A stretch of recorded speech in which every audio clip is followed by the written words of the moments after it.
সম্মানিত দর্শকবৃন্দ, আপনাদের সকলকে জানাই সালামুন আলাইকুম। আমি আমার বাড়ির পাশে এক জায়গায় বসে আছি, যার পিছনে আপনারা দেখতে পাচ্ছেন কলার বাগান। এই কলার বাগানে যে কলাগুলি আমরা দেখতে পাচ্ছি, আমাদের দেশের অনেকেই কলা খান, অনেকে কলা বিক্রি করেন, আবার অনেকে কলা উৎপাদন করেন। কৃষিকাজ যারা যারা করে এই পৃথিবীতে, তারা যখন তাদের ফলন দেখে তখন সত্যি তারা খুবই আনন্দ উপভোগ করে। আর এই আনন্দ উপভোগ করতে যে যখন তারা এই ফসল কেটে ঘরে আনে, তখন তারা সত্যি, যারা মুসলিম হয় তারা রবের প্রশংসা করে, রবের গুণকীর্তন করে, যার প্রমাণে আমরা 48 নম্বর সূরা ফাথা এর 29 নম্বর আয়াতে দেখতে পাই।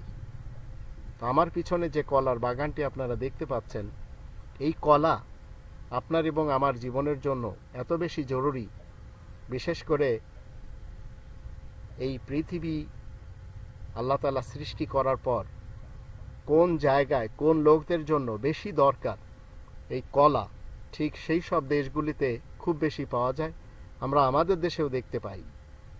এই কলা খেলে যে কত উপকার হয়, কলা আপনি কাঁচা খান অথবা পাকিয়ে খান, অথবা তরকারি পাক করে খান, খেতে পারেন।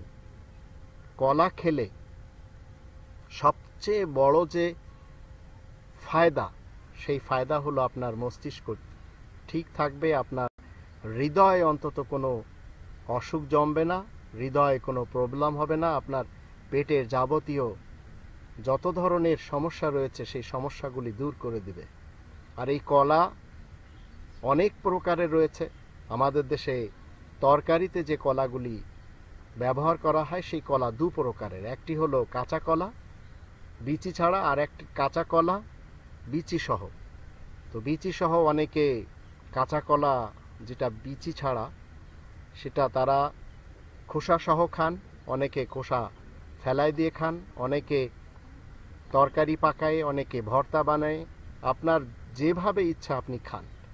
এই কলা আপনার সুস্বাস্থ্য দেওয়ার জন্য আল্লাহ তাআলার পক্ষ থেকে বিশেষ একটি নিয়ামত। এই নিয়ামতকে হাত থেকে কখনো ছুটতে দেওয়া যাবে না। আর অসাধু ব্যবসায়ীরা এই কলা বিক্রি করতে যে তারা কলার ভিতরে বিভিন্ন ধরনের পয়জন ঢুকিয়ে বিক্রি করেন, তাদেরকে আমি বলবো, কোরআনের 2 নম্বর সূরা আল বাকারার 42 নম্বর আয়াতের দৃষ্টিতে আল্লাহ নিষেধ করেছেন।